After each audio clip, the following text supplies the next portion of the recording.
The views expressed on the Nova Society are those of the panelists and guests and do not necessarily reflect the views or opinions of the Phoenix Research Institute or any institution which any panel member is associated. Welcome back to the Nova Society, the space where dialogue deepens understanding and civic responsibility comes to life. I'm Dr. Mark Bound, joined by our regular panel, Dr. Scott Gershwer and Dr. Brooklyn Ann Weldon. Together, we'll unpack the stories that matter most, exploring the headlines, the history, and the big ideas shaping today's conversations. Let's dive in and hear what the panel has for us today. Thank you, everyone, for listening. And Mark has finally appeared from the gigantic pile of emails. I'm surprised he was able to crawl his way out from underneath them. We have many questions being asked. We'll start at the top. Why did the U.S. attack now?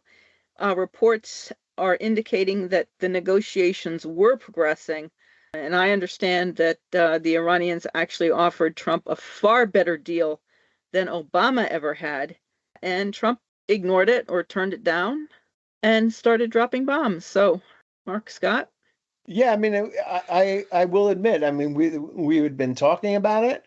It had been discussed that this is going to happen. We were surprised it didn't happen last weekend.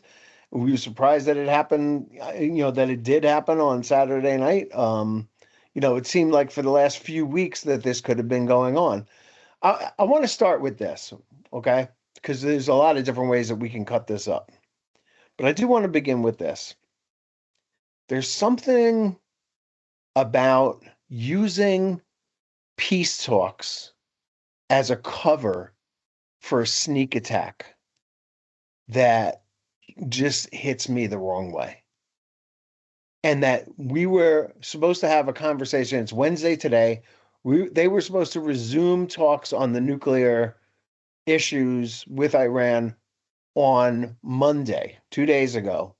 And then on Saturday, they struck at them. So that Iran was completely blindsided by the idea that we're in the middle of conversation. And it's always been a tough conversation. It's never been an easy one, right? They can be intractable. They can lie. They can waste a lot of time. They can spend a lot of spend a lot of time negotiating in bad faith. But what we did was we took bad faith to a whole new level. And I don't know that there's anybody else in the world that would feel comfortable sitting down at a table with the United States to have a conversation again, knowing that this kind of thing could be brewing underneath the surface, and that we could use any number of kind of talks as a cover for attacking them, physically attacking them the way that we just did. And that seems to me like the first part of this that I certainly want to discuss, but also I think that is so typical for this president and this administration that we've never seen anything like it before. I mean, this is akin to what the Japanese did in Pearl Harbor. They had a diplomat in Washington, D.C. having conversations about how we could avoid it while their aircraft carriers were steaming towards Pearl Harbor. And we just did the same thing. And it's exactly what Kennedy didn't do at Cuba, right? Very pointedly did not do with Cuba. And putting everything out there and making your case and saying this is why we need to do this. None of that happened. Last Tuesday was the State of the Union address. It was 2 sentences on Iran. We are so much the bad guy. Now, that doesn't make Iran's leadership, nobody is going to ever lament, in my opinion, the fact that all those men are dead, right? Ahmadinejad is dead. Khamenei is dead. One successor after another is dead. All good by me. I have zero regrets about that. I wish they had done it last summer.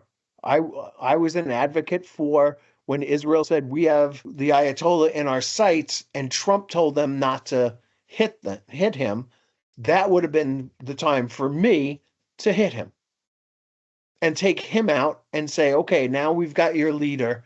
Now who's going to step up and negotiate? I'm sure they've discussed it, but look, every time you get another layer down, you're degrading their abilities. You're downgrading their fervor for being who they are. This guy was there for so long. His whole thing was, I'm going to be here and there's going to be a new American president, and that's a strength on my part and a weakness on theirs. He's gone, and that's a good thing.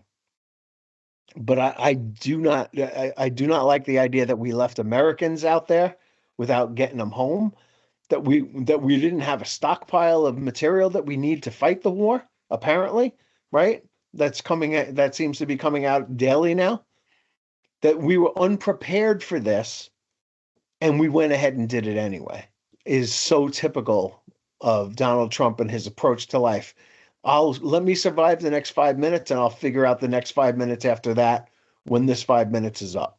And that's exactly the way we're fighting this war.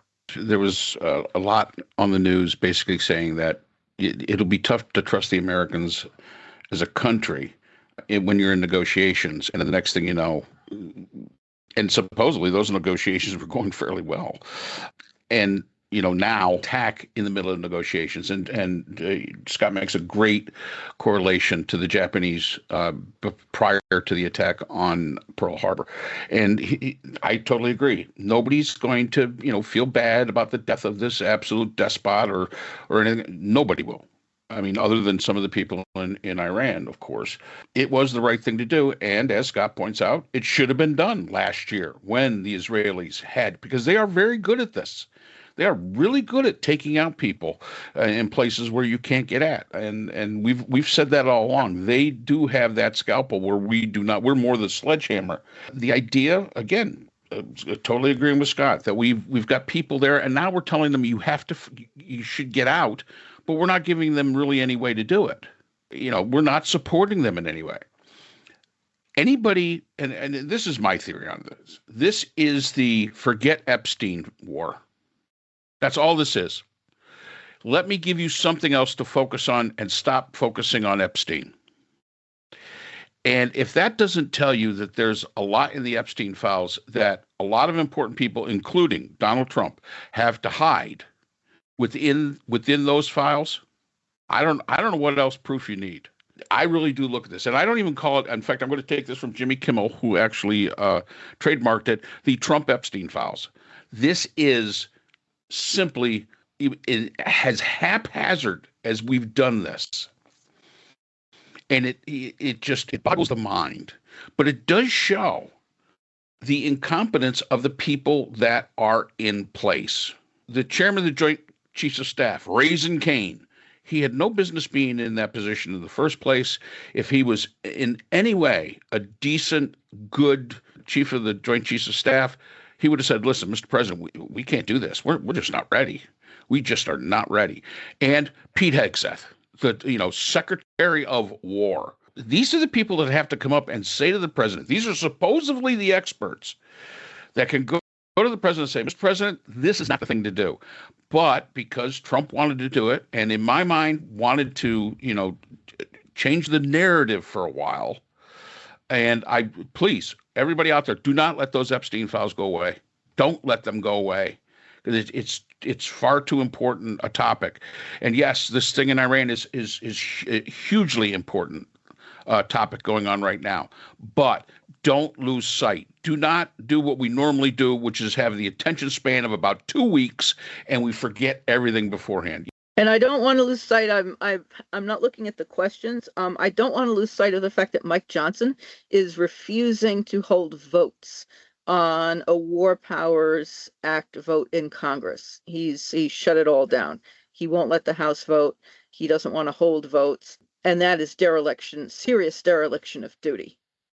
He's just he's got his head so far up Trump's derriere that his head is sticking out Trump's mouth. Right. He's the weakest House Speaker in history, probably. I mean, there's never been anybody who's abdicated his responsibilities more than Mike Johnson has. And he's a complete disgrace, and a lot of other things too, probably. But so I want to move on to the next thing, which is I saw an interview with John Fetterman, who's the senator from Pennsylvania, who's, so famous for wearing hoodies and stuff like that. And since he's had that stroke, he appears to have moved a little bit closer to the Republicans and a little bit further away from the Democrats.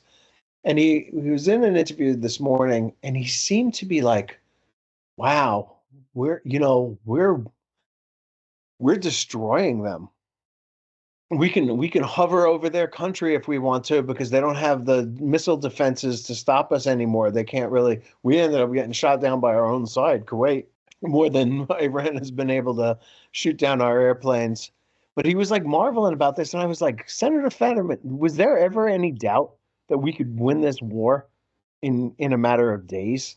To me, it just seems like the biggest no-brainer there is. We spend 35% of all the global spending on war is spent by the United States. The next largest chunk is by China with 11%. Iran is down at I think it's close to 2% of all the global spending on defense. Our budget for one F-35 is bigger than their entire defense budget. So, it's really hard to beat an implacable foe who has that kind of spending. And there was a terrific cartoon, I guess it was in the New Yorker this week, that I posted on my Facebook page because it was a fighter pilot in a B-2 bomber, I guess, or whatever the guy was. And he's saying, let's show these bastards why Americans don't have health care and infrastructure and education and stuff like that, It's because we spend it all on weapons. And, hopefully at some point or another, this thing ends. Hopefully there is a regime that we can live with in Iran that is willing to make peace with the rest of the world. I mean, one thing that struck me this morning was the number of countries Iran has lobbed missiles at and how many of them are shooting down these missiles and drones that Iran is attacking them with. And the very fact that to live in that area, to live in the Middle East, means to live under the threat of Iranian missiles and drone attacks all the time, 24/7, 365. It seems crazy to me in a sense that we never did this before. But at the same time, why now? And I tend to agree with Mark that the cause of war in this particular case was Epstein and not some kind of ideal, certainly, and not oil even, and not even that certainly there's no imminent threat from them. There's so many different facets to this, but I think ultimately it's going to work out well. I do think that we're going to go through a period of time here in the States where terrorists are going to be striking at us from within. That one thing that Iran had clear knowledge of was that they can't beat us in a symmetrical war, so they're going to have to go with asymmetrical, and that means terrorism, and that we're going to suffer from that. And I don't know how the American people are going to deal with it, but we're going to go through a period, right? We're going to go through some things here, and hopefully we'll end up stronger for it. Especially when Kash Patel fired the FBI agents who were in charge of the counterterrorism, because those FBI agents were also involved with searching Mar-a-Lago. So the American people are now exposed. With those FBI agents being gone, they had a tremendous, collectively, decades of experience in counterterrorism in precisely the area now that we desperately are going to be needing, and that's gone thanks to Kash Patel and his brown-nosing, sycophancy, bootlegging, totally backside scrubbing. So I agree. I think that we're going to be here at home looking at some dire consequences. I had wanted to, didn't NATO also shoot down a missile that was headed into Turkey, as I understand it? So I saw Turkey did. I didn't see that it was a NATO Turkey. thing. Okay, I thought it was NATO forces. In any event, I mean and Jordan was hit with a missile from Iran. Yeah. And I listened to Marco Rubio, and the more he talks, I didn't like him to start with. The more he talks, the more, and I'm not a violent person, the more I would really like to wring his neck. I would just like to. I don't want to hear him anymore.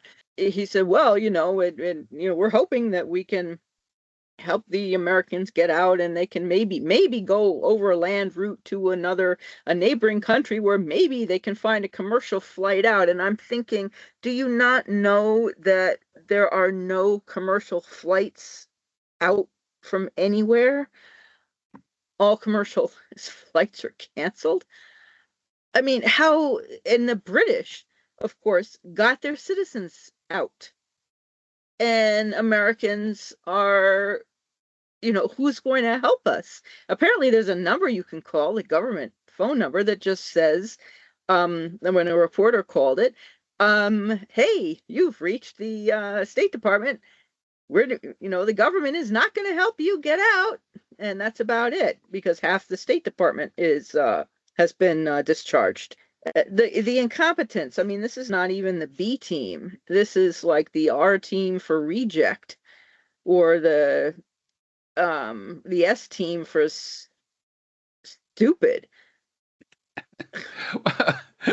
Yeah, F troop.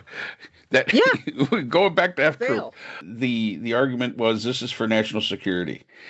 And of course, we've said this before, that's the dog whistle. Everybody salivates when they hear it, because that's what we're supposed to do. And if this doesn't show the greatest threat to our national security is our current administration, because this was absolutely so piss poorly planned. A high school kid could have planned this a lot better. So and I'm going to stick with this, the only reason I can see this having been done now, during negotiations that even Oman said we're progressing fairly well. Yes, there were still some things that had to be worked out, but it was the negotiations, diplomacy. It takes time. There was no imminent threat.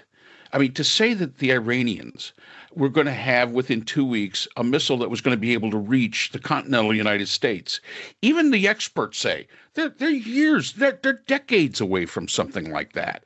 But there's going to be people that are going to actually believe this stuff, unfortunately, and going to say, "Oh yeah, well, that was to protect the country." There was no great threat to us. There was a great threat to Israel. One of the questions that was in the email that I sent to you guys is, was this really U.S. driven, or was this Israeli driven? I'm thinking that Israel this was already pre-planned. I mean, this was totally pre-planned, because the Israelis are, as I say, so much better at this than we are. I mean, they truly are. But you can make the argument that this is not U.S. driven as much as Trump calling Netanyahu and saying, "Listen, I need a distraction, because this thing isn't going away." We interviewed Hillary Clinton and Bill Clinton. That did not go our way very well at all. In fact, made us really look kind of stupid. My Congress people that are on these committees are just not doing well to be able to divert. I'm not able to get Fox News to even divert away from this. I need something. Hey, let's go with your plan about taking out Iran. And so you could take that any way you want. Was that Israeli driven or was it U.S. driven? I really do think that this is just nothing but a distraction. But I can say this: what we're seeing on the TV, and I cannot confirm any of this. Of course, it's been stated here before, my wife's family lives in Israel. According to her brother, the destruction in Israel is non-existent. Now, I don't know if that's wishful thinking on his part. I don't know if that is, he watches the Fox News of Israel, which would not paint anything as being bad, because what we see is something totally different. But it just goes to show you that, when it comes to manipulation, the United States, that is not just the United States. That can actually be Israel. We see where, this place was hit. He sent her a picture of him at work yesterday. oh, everything here is just exactly fine. Nothing has changed. Everything is perfectly great. I I don't know. You sit back and you say, well, okay, what is really the truth that we're hearing here? And Scott has always made this point, which is very true. If there's a place where truth goes to die, it's the Middle East. You're not going to get, I mean, you're not really going to know what the truth's going on there. But I thought it was very interesting. And like she was very concerned about her family, of course, her brothers there and niece and her children. And they're basically saying, no, yeah, everything's fine here. No, nothing to see here, when what we see is something totally different on our news feeds. And I go on to not just the American news feeds. I go to BBC. I go to French 24. I go to Deutsche Welle. I go to all the different foreign English-speaking newscasts, and they're showing a completely different scenario than what somebody who's living there. And I'm going to tell you, he's full supporter of Netanyahu. He's a full supporter of Trump, much to the chagrin of my wife, but he's all in, and he's presenting that no, nothing to see here, which I just find very, very odd Well, I when certainly what hope we so. see is different, huh? I hope he's right. I mean, there should be less missiles every day, less. They're going to run out of drones eventually. If Israel does what I would expect them to do, they would have people on the ground searching out the factories where they build these things and blowing them to pieces and killing the people who are in charge of building them in the first place. Degrading the expertise that they have to defend themselves there or to use missiles for offensive purposes or just to try to demoralize people to the point where we want to stop fighting this war. I don't think it's going to happen, but I do think Israel's got some skills that are going to be applicable in this conflict. Okay, so as I understand it, Israel is also moving into Lebanon on the ground. And the even back as far as the second Bush, in the Iraq invasion, Dick Cheney was saying that, men go to Baghdad, but real men go to Tehran, and that never happened. And that Netanyahu was pushing Obama and Biden, and presumably also Trump in his first time around, to attack Iran. And that never happened. And when Obama was president, Trump was saying, well, Obama's such a rotten negotiator that he's going to attack Iran, Right. and that if you vote for Harris, she's going to attack Iran, and how awful that is. But I'm the peace president, and I'll never. And Shocking that he would yet, lie about such a thing. yeah. And now here we are. And Netanyahu was all over the Sunday news shows. And I noticed that when Netanyahu was asked a question, and I'm sorry, I don't remember what the question was, but it had to do with Trump and invading or attacking Iran. Netanyahu's first response was to laugh. And I listened to that and I thought that was very strange. And then, of course, he praises Trump as being the strongest leader in the world or whatever. And I thought, I would not be surprised if Netanyahu manipulated Trump into doing this, because Netanyahu has been after this for decades. Yeah, I agree. And to get the leadership changed, you can't just kill the head of state, which Reagan signed a declaration or turned into law or whatever, saying that the United States cannot do that. So we've just done that. But as I understand it, there's something like 200,000 Iranian Revolutionary National Guard, plus something like 1 million supporters of the regime. So you'd have to, or 2 million, or so, I mean, a huge number of people. They would all have to be eliminated in order really to wipe out the entire support system, to have a genuine change of government, if you Well, will. yeah. Yeah, I mean, I guess that goes into the question of what comes next. Yeah, I Trump. mean, we can't. It was a rare, candid moment yesterday when Trump was asked about the successor to Khamenei, and he said, "Well, we've killed them all. Yeah, we're like on our third level, and most of them are probably going to die soon. So we're going to have to find somebody who can step in. We, we, I don't think that we think it should be the son of the former Shah, the late Shah there. right. Yeah, I don't know who the populist leader is going to be there, but secular, democratic, etc. But Lindsey Graham, who Oh, is also somebody, he was saying, "Well, I've been talking to the Crown Prince," and I'm thinking, what does the Crown Prince of Saudi Arabia have to do with any of this? Well, he's a Um, big beneficiary, obviously, of this. yeah. So I'm just, and we're running out of weaponry. And Trump says, "Oh, I replenished everything in my first term," but then Biden gave it all away. So if Biden gave it all away, I didn't hear anything about Trump replenishing it in this past year. So I mean, what Trump is saying doesn't even make any sense as usual, and no one's questioning that as usual. I think So Trump should send ICE there. ICE would be the perfect force, yeah, to that's great. Send them. You put can them on send, the ground there. yeah, send all ICE agents over. That's a good idea, Scott. Well, Get yeah, Greg send. Vino over there, kick Yep, some ass. yep. Christy That would Nome be- can go over there with the gun she shot her animals with. Yep, we can get rid of her. it does occur to me though that in the 2003, right, we heard all about the axis of evil. This is after 9/11, and we went to Afghanistan and we chased the Taliban out into the woodwork, and we couldn't get bin Laden, but we put him in hiding for more effectively neutralize him for the most part. And then Bush 43 starts talking about the axis of evil, and there's three countries that are involved: Iraq, Iran, and North Korea. And we were so involved in the Middle East and so overstretched in the Middle East that North Korea went ahead in 2006, got themselves a bomb, and there could be no response to it.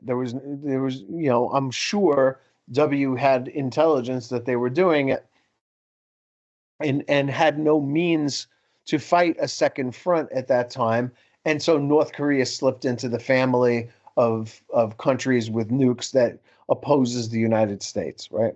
What are our enemies around the world thinking about right now when it's in the newspaper every day that we don't have enough missiles to shoot, that Trump has brought the heads of the military industrial complex to the White House to beg them to start building up again? And is China sitting there going, you know what, this might not be a bad time to hit Taiwan? And is Russia saying, you know what, maybe this is a good time for us to hit Estonia, Lithuania, and Latvia and move against NATO because the United States is otherwise engaged? It's a lack of thinking ahead that really is one of the more disturbing aspects of this, as well as the unethical way that we're going about it.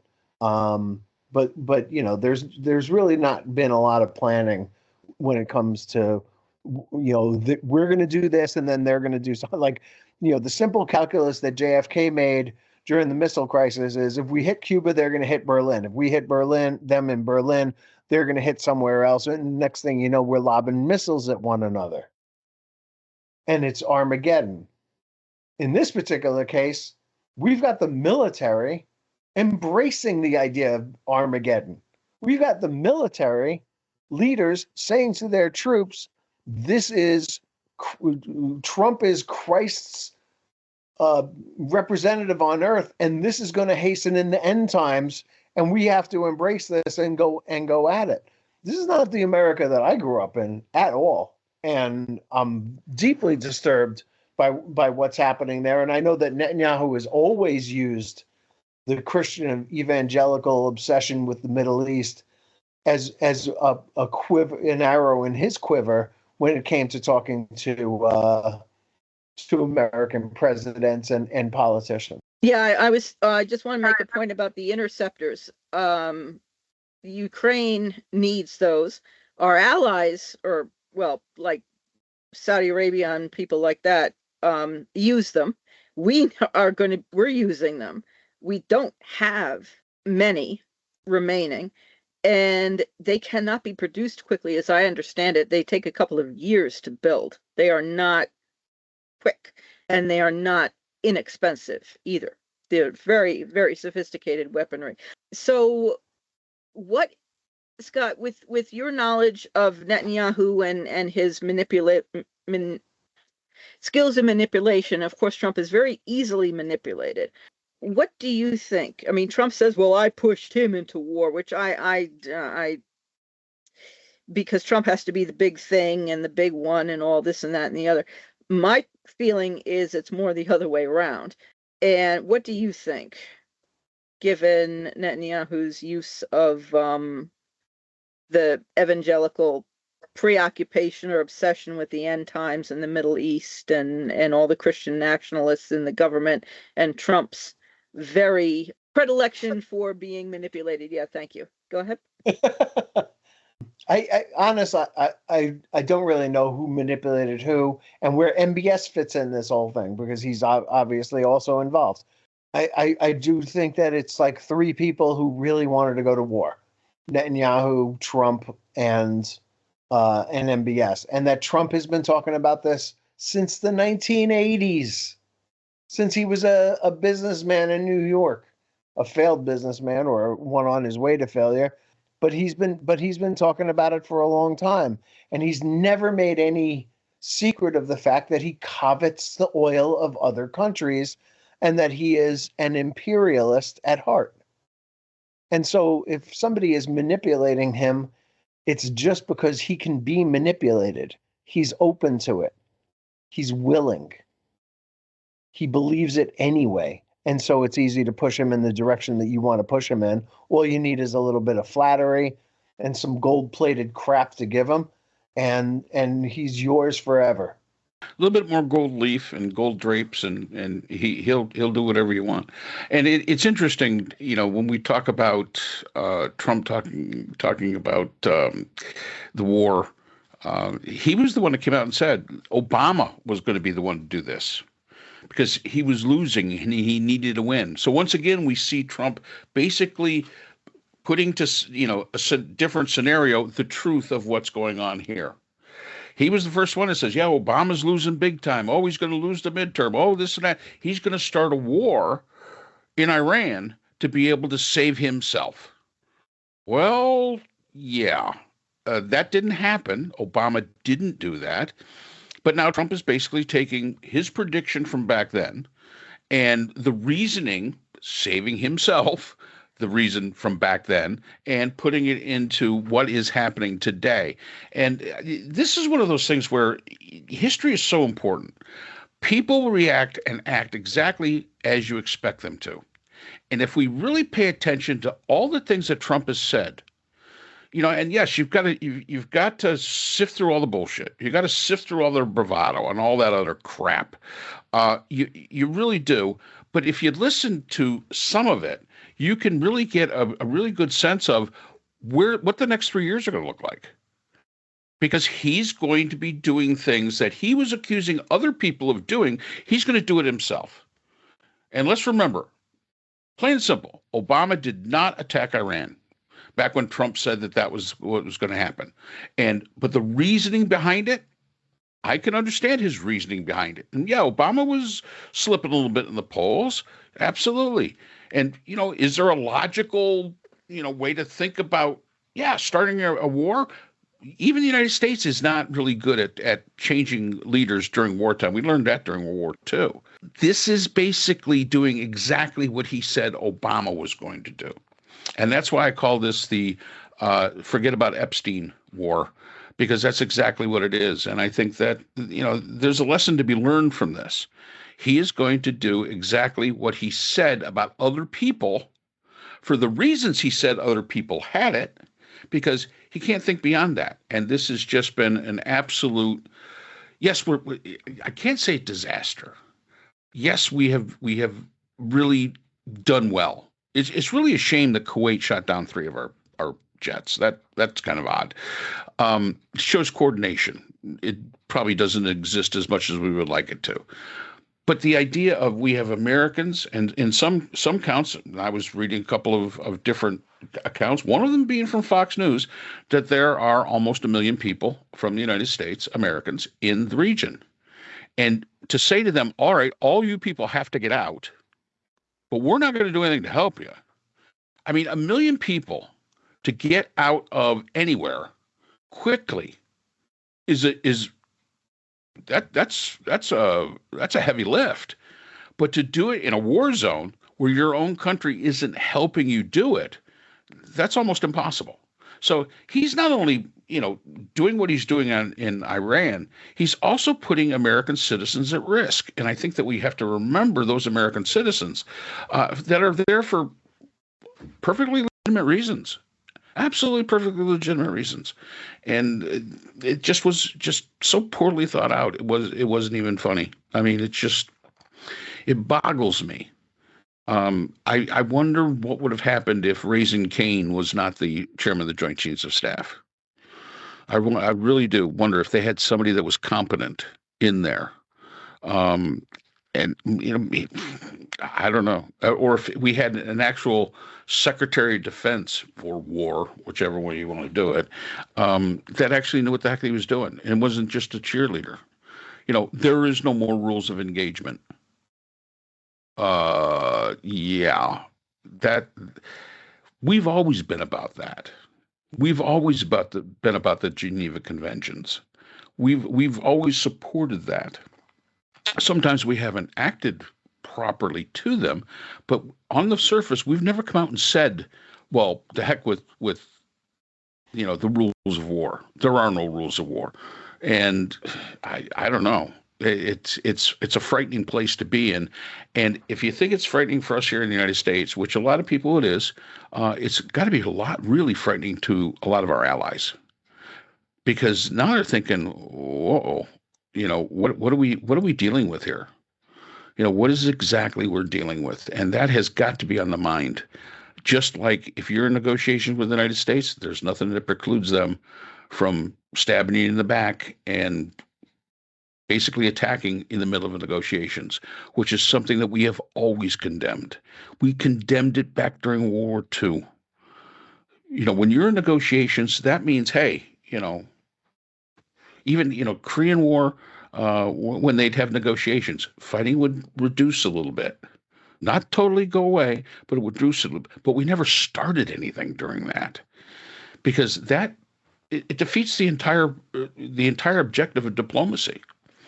And your credibility goes. The United States today has less credibility in the world than it has ever had. And that is thanks to this administration and the way they've conducted themselves on the world stage. And if, I know he says, well, we're the most respected. Oh, a big man, a powerful man with tears running down his face. Oh, sir. He's very good at that kind of crap. Thank you very, very much. Thank you for doing all this. It's crap. It's absolute crap. And if you haven't figured that out by now, it is what it, there's really not anything left to really talk to you about, because it is what it is. He's like an actor playing a president. And not a very good one. Yeah, and like this is a reality show. Well, he's obviously he has mental illness and people cannot figure this out. No, and I wonder if we even have allies left. Europe is going to have its own nuclear umbrella. Canada is doing its own making its own decisions. I mean, people are justifiably no longer trusting us, and now Trump apparently is saying that the United States is going to escort ships through the the Strait of Hormuz? Is Yes. that correct? The Strait? Yeah. Yep. I'm really wondering how well that's going to turn out. We're going to make ourselves even greater targets. And make the ships targets as well. I don't think anybody would take him up on his offer. Do you? Nope. I wouldn't. I wouldn't either.